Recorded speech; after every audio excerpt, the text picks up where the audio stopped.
Welcome into the Birds of the Round Table. I am your host tonight, Shane Haff. You can give me a follow on Twitter, Threads, YouTube at Shane Haff NFL. I am back from family vacation in Alabama. I missed last week's show, and so as my penance, I've been informed I'm hosting tonight.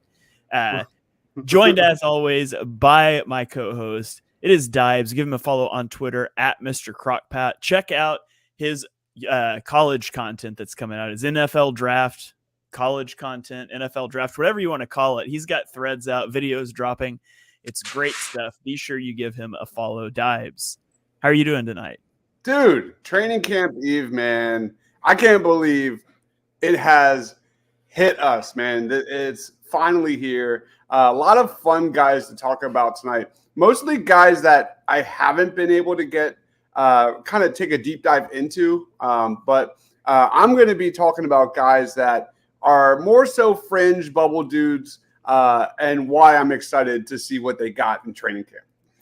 All right. Awesome. Can't wait to get into it. Also joined by our newest co-host, David. I think, David, is this your third or fourth show with us? I can't remember now. Third. Yeah, third show with us.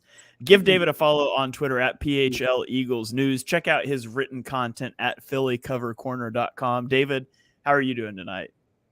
I'm doing good. I'm ready to learn about some of these other prospects from you two guys because it sounds like y'all went a little deeper than I did, so I'm ready to hear it.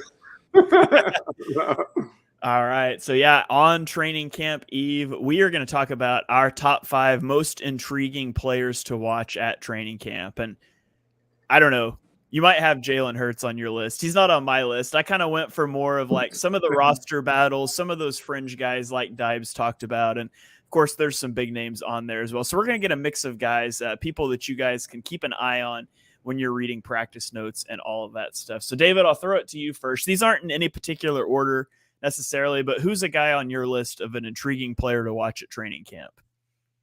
All right, I'm going to come out the gate, and I know it's in contrast to your belief system here, but I'm going with Cam Jurgens, and nice. I am looking towards that battle with Tyler Steen, and everything and everyone I've spoken to basically has indicated that it's Jurgens' job to lose, and I know that, again, I am in opposition with your thinking as far as Steen being a long-term right guard.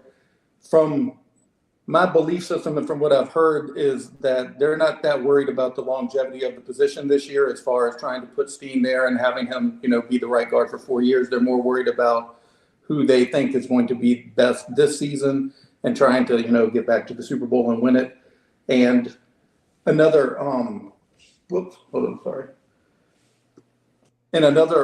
sorry, I was getting a text. Another part about the Jurgens-Steen battle is, when I talked to Cam earlier, and this was going way back, it seemed that he indicated that Stoutland was really looking forward towards the challenge of getting him to play right guard, that he was really excited about proving everyone wrong that he couldn't do it as a, guy with a little undersized. So that's the main battle I'm looking forward to this week. All right. I don't have Cam Jurgens on my list, but I do have Tyler Steen on my list as a guy, intriguing guy to watch. And it was for the same reason. Can he go win the starting right guard job? As I've enumerated before, I think it's ideal if Tyler Steen can win that job from Cam Jurgens.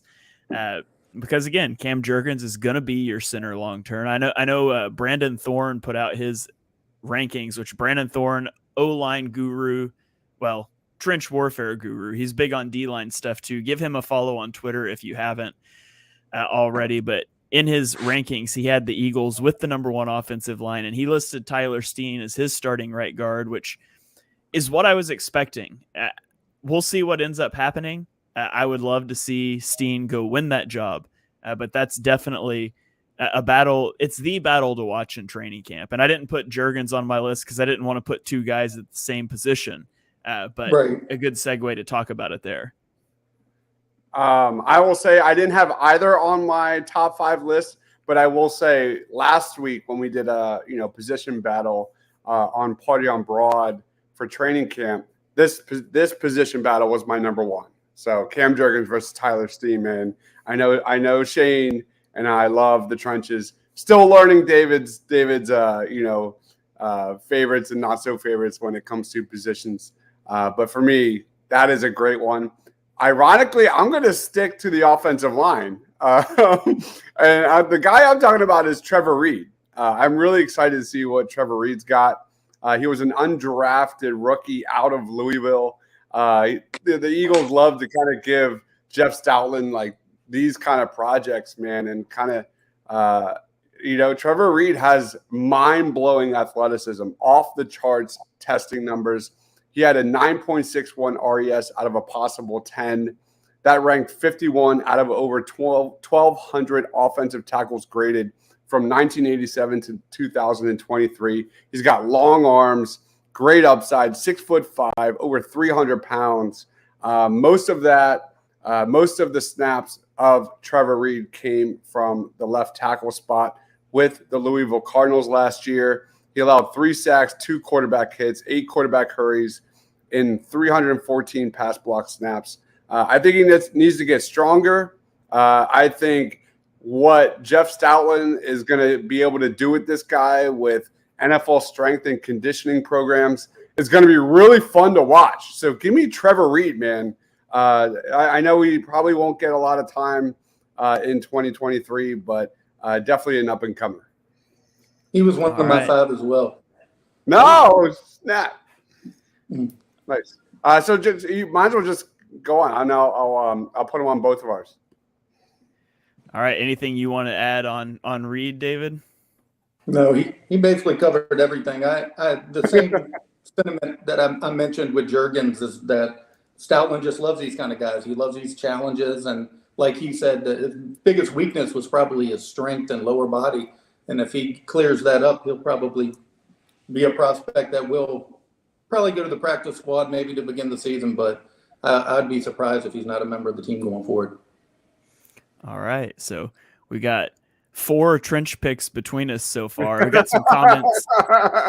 We got some comments coming in here. Daniel Berry on YouTube says, "Yo." Patrick on Facebook says, "What's up, homies? Glad you guys are here with us." Drop us some comments in the chat. Let us know who you guys are looking forward to seeing in training camp. Let's keep it going with some trench play here. I'll give another trench player. It's the last trench player on my list. It's last year's first-round pick, Jordan Davis. The Eagles traded up. They leapfrogged the Ravens last year to get Jordan Davis, and he didn't have the impact that people thought he would. He played 34% of the snaps before his injury. After his injury, he only played 19% of the snaps. Now, that did tick up to 30% in the postseason. It was sort of a lost season for Davis in a lot of ways, I think. He finally – it was well documented. The Eagles had their 4 down fronts on passing downs and their 5 down fronts on running downs, and they only played Davis as a nose tackle on the 5 down fronts. Coming out of the bye week, they finally gave Jordan Davis a chance to play in a 4-man front in the Steelers game. And then he got hurt before we could see how it worked out. And by the time he came back, you had signed Ndamukong Suh, you'd signed Linval Joseph, and the defense had sort of solidified, and you didn't mess with what was already working. And so it feels like a lost season for him. PFF had him as their 20th graded defensive line run defender in the snaps he did play, and 26th overall defensively. So I don't think he played poorly. He didn't play as much as you would have liked, and then he really just got lost in the shuffle after the injury. So for me this year, I need to see Jordan Davis. He needs to show the conditioning to be able to stay on the field, and he needs to show the ability to play in 4-man fronts. That's really what I want to see out of Davis, and I'm hoping we see that growth heading into this training camp. Yeah, he's kind of been like the forgotten guy. You got Jalen Carter rotating in there, Nakobe Dean, like Jordan Davis, man, how big that guy is, man. It's going to be really fun to watch. We did a really fun over-under show on the Eagles. I love the pick, but I still am a little skeptical about how many snaps that guy gets. Just a little skeptical. And that's not necessarily a bad thing. There's no reason why they should ramp this guy up. More so like, let's get that guy more higher percentages, come December and playoff time. But that's an intriguing one for sure. We have Anthony saying Kenny Gainwell. Maybe we'll have Kenny Gainwell announced I guess it's my turn, right? Should I just go? Yeah, go for it, Dives. Okay, I'm going to go a guy that really wasn't on my radar at all, but now he is. And for positional need, he kind of has to be. I'm going to go Ben Van Sumeren, a linebacker here. This guy is a ridiculous athlete, way more athlete than he is a quality football player. Ran a 4.45 40-yard dash, 42-plus vertical jump, 231 pounds. I like that a lot. Ridiculous athlete. He has really good speed going sideline to sideline. Does a really good job, chasing running backs into the backfield. But my gosh, like this guy has a long way to go because I don't think he's a thumper as a run defender. I don't think he's going to give you much there. His football instincts still leave a lot to be desired. I had practice squad written all over this dude. But like, I don't know about you guys, but I've read a lot of like 53-man roster projections and things like that. And for better or worse, the Eagles are having him on the roster. At least what a lot of people are guessing. This guy might make the final 53-man roster. I don't know a lot about Ben Van Sumeren, but like we killed Davion Taylor because of how raw he was. That guy was not ready. And this guy might be even more raw. So the guy I'm going to be watching a lot. And guys, yes, the Eagles will add a linebacker here throughout training camp or at the end during preseason at some point. But this guy, Ben Van Sumeren, man, has got my attention. Yeah, he's basically Davion Taylor, but you didn't spend a third-round pick on him. You actually signed him as a UDFA, which is what Davion Taylor should have been to begin with. Yeah. I don't remember if it was on this show. It might have been. I remember talking about him at one point as a UDFA that I was really interested in to see how he panned out. So he's not on my list, but I too am very interested to see if he's able to carve out a spot on the roster, even just as a special teamer. Yeah. All right, David, let's throw it to you now. Who's another guy that's on your list? Joseph Ngata. Nice. And the reason is because even after all of the changes that they've made most of the changes were on defense, but all the changes on offense, they still never filled the Zach Pascal role. And there seems to be only two wide receivers who really fit that same mold, which is Hasselwood and Ngata. And Ngata comes from a good program with Clemson. His numbers look pretty good. The main issue he's had is staying healthy. His healthiest season was his senior year, which worked out for him, I guess. But he definitely has to work on his health, but his size and everything else kind of matches that of Pascal. So I would be surprised if he doesn't make the team unless they bring in another wide receiver. But he has good hands. He has good run after the catch ability. He looked pretty good on tape in the games he played in. In that photo that you just put up, is he wearing an Eagles jersey that doesn't have a number on it? Yes. Like that picture gets low enough that like there should be a number there. They gave the dude a jersey without a number for a promo shoot. That doesn't bode well. Okay. All right. That puts me up. I'm going to go with another guy who was kind of one of my guys in the draft, Sidney Brown. Sidney Brown was my 11th ranked defensive back, my 45th overall ranked player in the draft. And I know a lot of people were disappointed with the Eagles drafting him there. I thought he was a reach. I thought he was a steal. Brown he's small in stature, only 6th percentile, but not in weight. He was 69th percentile weight, and he can fly. He's a twitched up athlete. 79th percentile 40, 93rd percentile vertical leap, 91st percentile bench, and a 9.67 relative athletic score. He played a little bit of everywhere for Illinois over the last 3 years. He played almost 400 snaps as a deep safety, almost 1,000 snaps in the box, 365 snaps in the slot. There's a lot of versatility to his game, and he diagnoses plays really quickly and explodes to the ball with his athleticism. He's got good ball skills. I think his floor is as a really good special teamer who plays in sub packages, but I really do think he's going to push for a starting job against Terrell Edmonds, and I think he could win that job. Now, the knock on him is he's a really poor tackler.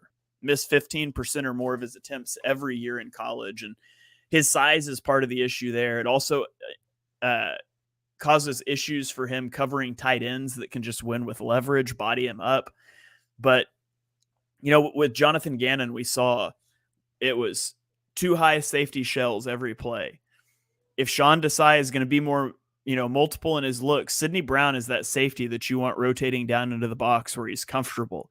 And you can bring him flying downhill, post-snap rotations downhill, things like that. I think he's a piece that you can use all over the defense.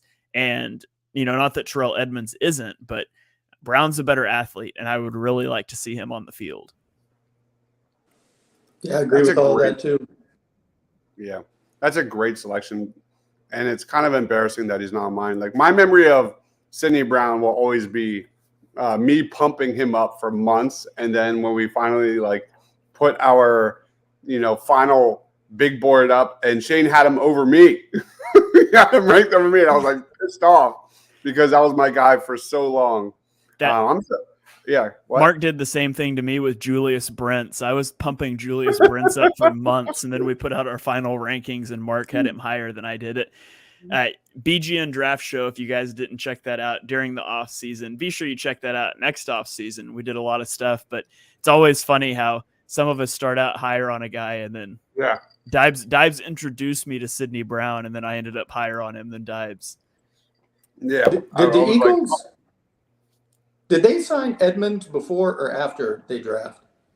It was before the draft. It was before.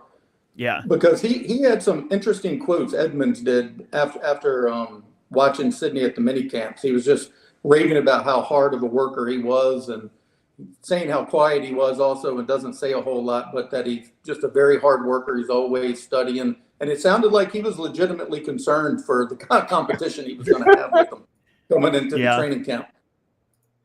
Yeah, it wouldn't surprise me. I really do think that right now, Brown. I have Brown over him. I think on our over-under show, I said he would play more snaps than Edmonds. So I'm expecting him to go win the job. Yeah, I think Edmonds wins it, but I think Brown's going to get ramped up throughout this year. I think Eagles fans are going to love that guy. And a lot of the reasons you just, said, obviously the athleticism is off the charts, but the dude's intangibles, his leadership as a locker room guy, he's got everything Eagles fans are going to love about the way he plays. Is going to be fun to watch. I'm going to go with a punt returner, and I'm going to go Covey. I know. But I put this tweet out the other day. Are we sleeping on this guy? Because his 9.3 average last year ranked 9th in the NFL. His rookie season got off to a bad start. He had 2 fumbles. He only averaged 6.8 yards per punt return in the Eagles' first 10 games. People were kind of screaming about the Eagles' special teams, lack of special teams. But the Eagles stuck with the dude, and the last 10 games, including the playoffs, man, he played really well. He had 0 fumbles during that stretch. From week 6 on, he averaged 11.6 yards per return. That was the 5th best number in the entire NFL. His 12.3 yards per return from week 6 on and through the playoffs, man, that's really good. That's right up there. I think Covey is a guy that showed legit improvement as the season progressed. He's going to be the team's primary punt returner. And I was laughing. I'm not the biggest Covey guy, but I was reading an article that ranked him as the 3rd best punt returner in the NFL, and I was shocked. I was I don't know what that guy's smoking, but maybe I want some of it. Who knows? But anyway, give me Covey for my 3rd spot. Dude knows how to take a hit. The first half of the season was him just taking hit sticks when he should have fair caught punts. All right, David, give me another guy off of your list. Who do you have? Grant Calcaterra. Nice. Okay. And he's the only person currently on the roster that has the pass catching ability. I'm not saying like Dallas, but the only one who could probably step into that role and do what he does. There is somebody else, but I didn't put him on there, so I'm not discussing him. But the strengths, I mean, he was a former team captain, which is, again, something else the Eagles have seemed to value a lot lately. He obviously has the concussion problems, but he's a weapon once he gets the ball in his hand. He has good body control. He accelerates well. He runs great. And I'll be excited to see what he can do. And also, if I could go back on Ngata, one of the points I was wanting to make when I was mentioning him earlier is that all of these like tier 2 receivers that the Eagles have on their team this year, they're going to be going against pretty good talent, even when they're playing the twos against the corners, because they're going to have to face Greedy Williams and Job and a lot of these other guys. And I guess Calcaterra will be doing some of that in the same. So I'll be interested to see what they do with the competition, because in years past, the receivers has always kind of had an edge on the Eagles in the corners because they just never had 2 elite corners like that. But the twos are pretty good now. So you'll get a lot better indication of what the receiving core is going to look like. All right. Yeah. Grant Calcaterra didn't make as big of an impact as people hoped for last year. I think we tend to overhype, 6th round skill players in our heads, but I would be interested to see what he's able to do this year. Not much as a blocker, but he does have good receiving ability when healthy. So hopefully Dallas Goedert stays healthy all season. I was just discussing on Twitter today the most devastating players for the Eagles to lose to injury this year, and Goedert was one of the guys that I mentioned because he's such a big part of the offense. But maybe we'll see Calcaterra step up and not make Goedert expendable, but make you just feel a little better about the depth behind him. It would be nice. Okay, that puts me on the clock. I mean, I'm going to take, I guess, the softball here. It's Nakobe Dean, right? Nakobe Dean only played 43 snaps last season on defense. Now, he played special teams, but 43 defensive snaps, and he is the unquestioned starting linebacker, the Mike linebacker. He's going to wear the green dot, which isn't as big a deal as people like to think it is, but he's going to be a starter. Week 13 was his first significant action last season where he filled in for an injury, and he played 15 snaps and recorded 6 tackles in 15 snaps, which is pretty impressive when it comes to nose for the football. He has to be an impactful player for this defense. The Eagles did not have impactful linebackers last year. Now, TJ Edwards was fine. He made tackles. He wasn't a liability, but he wasn't impactful. Nakobe Dean gives the Eagles the chance to have their first impactful linebacker since Nigel Bradham in 2017. And they really need him to take a step. They need him to stay healthy this year, and they need him to be a force across the middle. So Nakobe Dean is a guy that every Eagles fan should have their eyes on all training camp. Yeah, I'm so excited to watch Nakobe Dean, man. Because there's way too little sample size to go off of in 2022 with the Eagles. So naturally, I've been looking into a lot of Georgia tape, and the numbers he put up are so ridiculous in coverage, forcing fumbles, sacks, everything, interceptions. Like, the Eagles haven't had a linebacker like that, a playmaker like that in a long time. So I'm really excited. I'm going to go Zech McPhearson.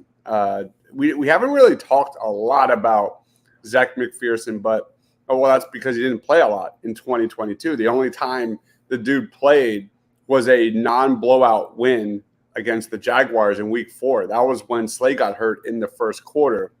But this guy kind of transformed into one of the Eagles' better special teams players. But I think the biggest reason he's on this board here is because of his versatility from the slot. We didn't really see that last year. We see Avonte Maddox recovering from surgery this offseason. During OTAs, he was the first team slot corner. And, you look at guys like Keely Ringo, Josh Jobe, Greedy Williams, like those are outside corners. So I don't know how much competition the Eagles are going to have in the slot. And I'm excited to see what Zech McPhearson can bring for the Eagles in the slot. I mean, look at Chauncey Gardner-Johnson, how dominant he was as a slot corner for the Philadelphia Eagles last year, was dominant. I'm not saying Zach McPherson's Chauncey Gardner-Johnson, but maybe he gives you like 1/8 of that playmaking ability because I think he's going to get more snaps this year. All right. So Zach McPherson, yeah, he's kind of he's a guy that I feel like the Eagles really like, and we just haven't seen him a lot. And barring injury this year, we might not see him a lot again. Now, granted, you've got 2 30-plus cornerbacks and then an often injured guy in Avonte Maddox in the slot. So odds are you're going to see Zach McPherson. I do think he's going to be CB4 and that first guy off the bench. So it'll be interesting to see what he looks like in training camp. We got Freddie chiming in on YouTube. Great minds think alike, Dives. We both clicked it at the same time. Saying that people think TJ Edwards was an all-pro the way they talk about him. Yeah, I mean, people look at tackle numbers because it's hard to evaluate linebacker play. And so if you're box score watching, TJ Edwards looks great. And I'm not saying TJ Edwards was a bad player. He was solid. He wasn't a liability. He was an above average player, but he's definitely not as great as some people think that he was. Yeah.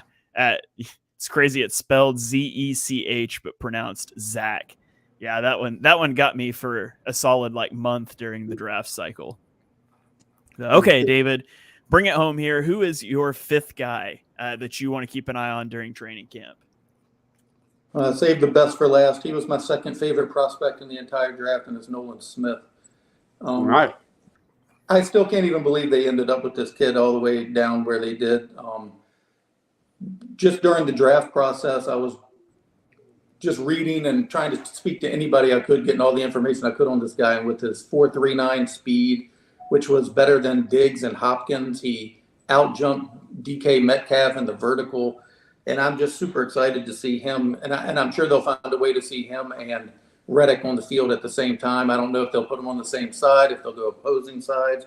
But with his bend and twitch and flexibility, it's just going to be something that they haven't had in a while with the youth and two guys like that pressuring the opposition.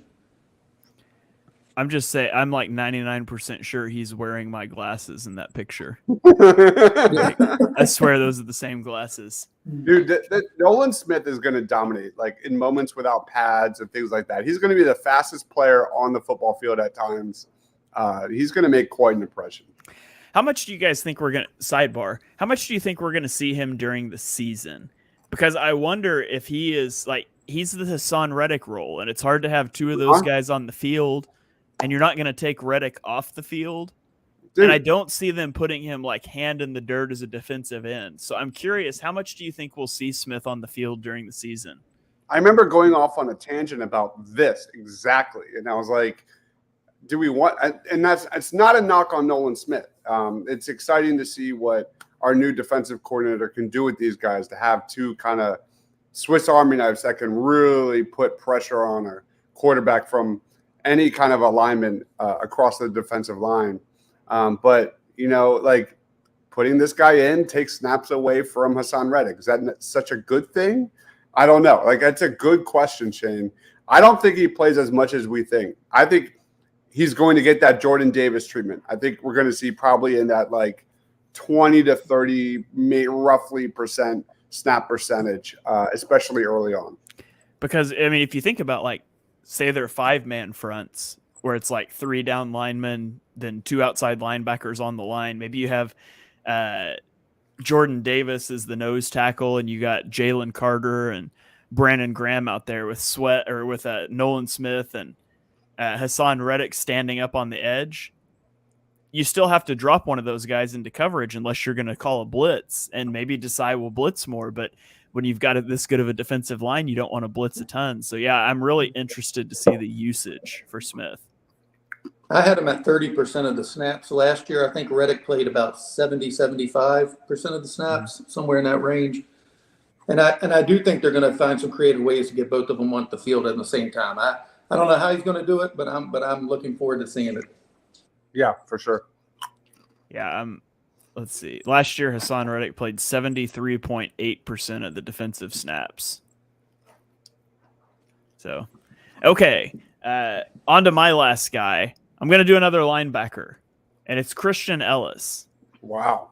I think Christian Ellis is a really intriguing guy to watch in training camp. He's been around Philly off and on for a few years. He was on the practice squad in 2021, made his NFL debut in the 2021 regular season finale. 2022, he was elevated to the active roster at times. He appeared in 3 regular season games and 2 playoff games. He played a lot of special teams. I thought he showed decent athleticism and awareness on the field, which is really like all it takes to be an Eagles linebacker. Let's be honest, it's not a high bar to be a linebacker for the Eagles. Mm-hmm. But the reason I think he's intriguing to watch is that, yeah, they got Nicholas Morrow, but Nicholas Morrow's small. He's 6 foot, 225. Christian Ellis is more of a prototypical linebacker size, which may be a good thing when you've got Nakobe Dean, who is so small. I would be a little hesitant to put, as much as run defense was an issue for the Eagles last year, I would be hesitant to replace TJ Edwards and Kazir White with Nakobe Dean and Nicholas Morrow and think that's going to make you better against the run. So, yeah, you've got Jalen Carter and Jordan Davis in front, but if stopping the run is an issue, I think you could see Ellis playing more than Morrow as we go down the stretch. Mm-hmm. Yeah, that's a good one. A guy that we don't really talk a lot about. That's kind of why I went Ben Van Sumeren, because I'm not really high on Ellis. I think at the end of the day, the Eagles will make an upgrade at this spot. I think Ben Sumeren just gives me a little more upside because of the unknown factor. But that's a good one. My last one here is a guy that I've been pumping up for quite a bit here over the last several months. Give me Milton Williams. Milton Williams is a guy that has, he hasn't gotten a lot of time, but when he has played, it's been really good, man. I thought he looked really good as a rotational guy. He had 6 sacks, 12 quarterback hits over his first 2 seasons with the Philadelphia Eagles. But I think Williams is at his best against the run. He actually was ranked number 14 among all interior defenders against the run via Pro Football Focus. Take that for what it's worth.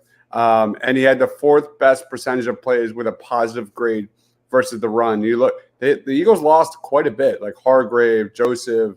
There's a good amount of guys on the interior that the Eagles lost. Maybe Milton Williams takes that next step, and I think he will. And I think a lot of attention's given, and rightfully so, to Jalen Carter and the Jordan Davises. Those are the headliners of Eagles training camp. But do not overlook Milton Williams. I think we're going to see a much bigger balance this year across the defensive line. I think what was Hargrave, like 70+% of the snaps on defense last year. So there's a lot to replace. And I think people should be a little hesitant about Jordan Davis replacing those snaps, especially from the jump. And I think Milton Williams is actually more ready right now to make an impact and fill that role. Yeah, Hargrave was 64% of the snaps last year, and Milton Williams was 35%. Have y'all seen the pictures of Milton from his workouts this week? No. Oh, yeah, you should Google his name or put it in the Twitter feed there. He has definitely come into camp in the best shape of his life. It is ridiculous, the photographs he's posted of himself. All right, hold on. I'll get to it in a second. Let me get this up. We're in the best shape of his life portion of off season. Yes, he definitely is. All right, yeah, that's it. That's a good one. I like Milton Williams. I liked what he did last year in such a limited role. He's a player I think could be bigger, like you said, for the Eagles this year than a lot of fans are thinking. Yeah, I mean, we haven't talked about him a lot. I got to find these workout videos. I just IM'd it to you on Twitter. On Twitter? I am offended by how much smaller Sidney Brown looks in these pictures than everybody else. Yeah. We're gonna have to crop the bottom of his jersey out and stretch him a little more. It looks tiny. So, all right, well, that is going to do it here for this. Bill Williams, everybody, ladies and gentlemen. Bringing me back to the Broderick Bunkley days when I was like, oh my God, do you see that guy in it without a shirt on? I wouldn't want to get in his way. That's for sure. He looks like a beast. All right. All right. Well, that is going to do it for this Training Camp Eve episode of Birds of the Round Table. We will start having training camp stuff that we can talk about. Actual football. It's back, guys. It's back tomorrow. I mean, they're not wearing pads or helmets, but it's back. We get to see something, and excited to break it down with you guys. Those of you that are joining here live on the chat, we really appreciate your comments throughout the show. If you are watching later, make sure you smash that subscribe button, turn on notifications so you get our next show when it goes live. We go live every Monday night, almost every Monday night throughout the off season. So be sure and keep it tuned here. We'll get Ryan back next week as well. So before we get out of here, Dibes, you got any final thoughts? Anything you want to plug? The floor is yours. Just been running a lot of draft content. I mean, I've covered every position in the 2024 NFL draft.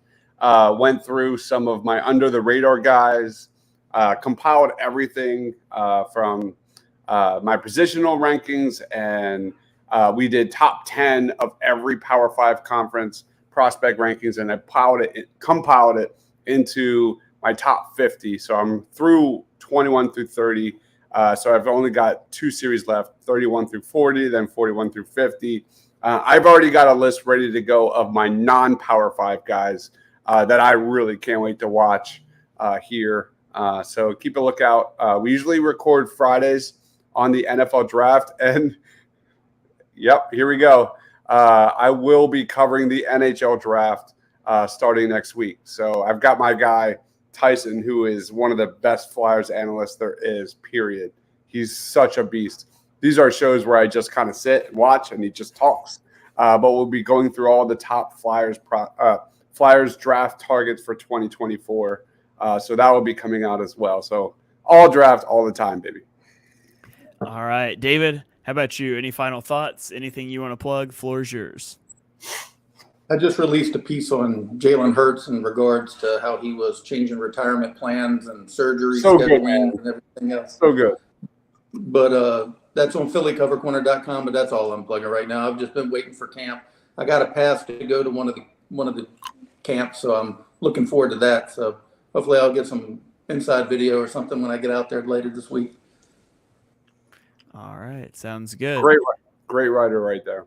Yeah, be sure you follow David at PHL Eagles News. Go check out his article on PhillyCoverCorner.com. You can follow me on Threads, Twitter, YouTube at Shane Half NFL. Check out my podcast, Chalk Talk, on iTunes, Spotify, wherever you get your podcasts.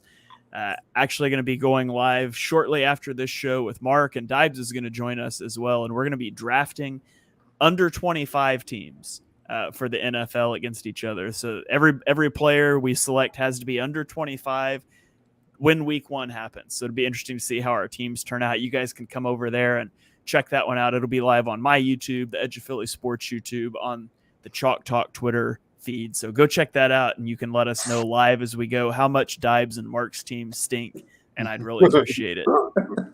So, all right. Well, that is going to do it for this episode of Birds of the Round Table. Thank you guys for joining us. We will be back next week to break down all the training camp action. So you guys keep it tuned right here to Edge of Philly Sports for all of our Eagles analysis. We will catch you guys next time. Go Birds! Go Birds!